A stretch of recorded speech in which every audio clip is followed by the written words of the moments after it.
Nicolas Rigas, comédien, metteur en scène et chanteur lyrique, des compétences qui font de vous la personnalité rêvée pour interpréter Offenbach. Une soirée chez Offenbach, c'est le nom de la pièce qui se joue actuellement au théâtre de Passy et qui rend hommage à ce merveilleux compositeur français. Nous nous retrouvons face à Nicolas Rigas qui mène une carrière de comédien et de chanteur lyrique. Hein, oui. Ce sont deux passions oui. que vous exercez depuis à peu près 10 ans. Et depuis que vous êtes gamin d'ailleurs. Oui, en fait, j'ai commencé en tant que comédien au Théâtre du Petit Monde, là où Charles Aznavour a commencé enfant avec sa sœur Aïda. On fête d'ailleurs les 105 ans cette année.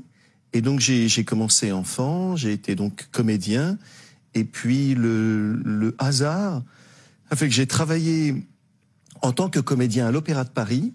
J'avais juste 18 ans et j'ai rencontré un ténor extraordinaire qui est malheureusement décédé depuis, qui s'appelle Sergueï Larine.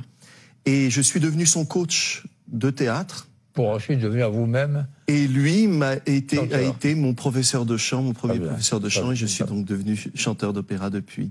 Alors, l'auteur qui vous obsède pas, mais qui vous importe, s'appelle Offenbach. Oui. C'est pas n'importe qui, comme chacun sait. Vous l'interprétez 2 fois par semaine au théâtre de Passy à Paris. Oui. C'est une pièce qui s'appelle Une soirée chez Offenbach. C'est mise en scène par Martin Loisillon, c'est bien ça? Oui, exactement. Alors, vous interprétez le compositeur, hein, qui est aux prises avec son domestique, hein, sa cuisinière pianiste, une princesse un peu excentrique. C'est bien ça? Oui, exactement. La pianiste, on fait beaucoup de concerts ensemble. C'est notamment, il y a plusieurs pianistes, mais notamment Ruta Letsianskaite, qui travaille beaucoup à l'Opéra de Paris, qui est une pianiste exceptionnelle. Et puis les chanteurs sont tous, voilà, une a fait un disque avec Richard Boninge qui a chanté à l'Opéra de Monte-Carlo, l'autre a chanté, comment dirais-je, à l'Opéra de Tel Aviv il y a pas longtemps. Enfin, c'est vraiment du très haut niveau et c'est très rare à Paris, hors Opéra de Paris et Théâtre des Champs-Élysées et bien sûr Opéra Comique, dans un théâtre privé d'avoir un tel niveau vocal. Bande annonce. Il va falloir sérieusement changer de comportement. Mais monsieur Offenbach... Offenbach, c'est pas difficile. Difficile, je sais plus ce que je dis. Nous mettrons les prix sur le feu. Et sur les côtelettes. Quand le prix sera sur le feu, Je ferai les côtelettes. et quand nous mettons que le feu, Oh, yo griller les côtelettes.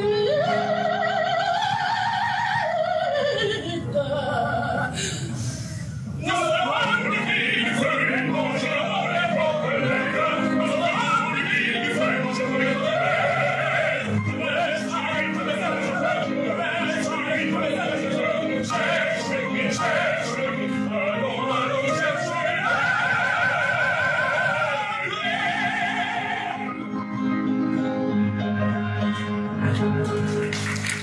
Oui, bah, c'est une histoire qui est pas authentique, qui est inventée. Oui. C'est un peu du Feydeau d'ailleurs. Hein. Totalement.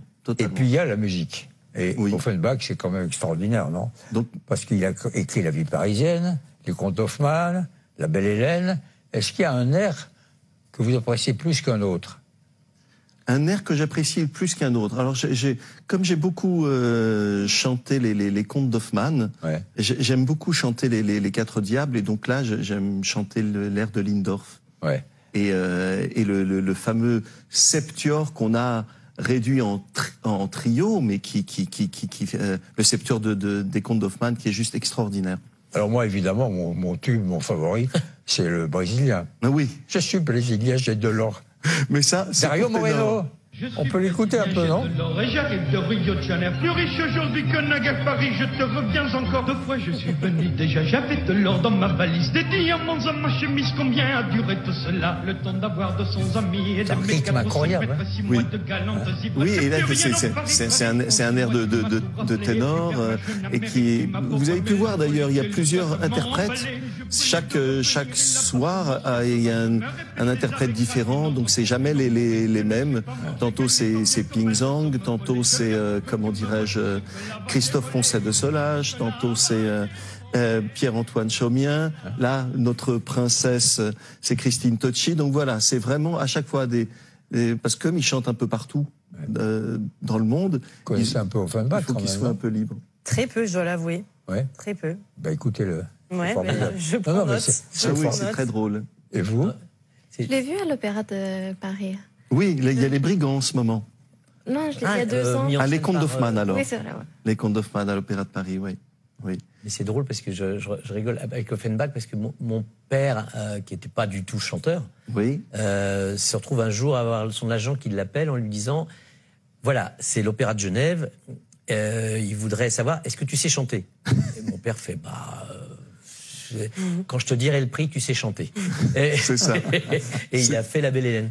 Il a fait Calcasse. C'est génial. Calcasse en plus. Ah oui, parce qu'il faut mais alors moi, chanter, par contre, j'ai un souvenir de Calcasse à la maison, les répétitions, c'était quelque chose. Donc, oui. j'ai préféré après. mais c'est vrai que les cachets, vous parlez des cachets, enfin des chanteurs lyriques, c'est vrai que c'est autre chose. En opéra, hein, je parle. Oui, bien sûr, à l'opéra, oui. C'est très. Mais en même temps, être chanteur lyrique, c'est aussi être un sportif de haut niveau. Donc c'est vraiment énormément de travail, de Ouais, vigueur. c'est la technique. Il faut beaucoup de technique. Hein. Oui. De travail technique. Oui. Alors, Offenbach est mort il y a à peu près 150 ans. Hein. Oui. Et son succès résiste au temps. Hein. Mais parce que c'est Pourquoi? extrêmement moderne. Expliquez-moi pourquoi ça résiste. Alors pour plusieurs choses. Déjà parce que c'est tellement drôle et tellement vivant que ça réveille les sens. Donc tous ceux qui entendent du Offenbach sont obligés d'être réveillés après, se réveillent même s'ils ont envie de dormir au début. Et puis le texte, le texte est tellement drôle et tellement subtil et tellement politique. Oui. Qu'il ouvre, et comme les hommes n'ont pas changé, on peut dire ce qu'on veut, mais... Non, on peut. Effectivement. Les hommes n'ont pas changé, la jalousie, et tout est toujours là. Et ben voilà, les textes sont d'une drôlerie incroyable, et en plus, il ne se prend jamais au sérieux. Et ça aussi, c'est remarquable.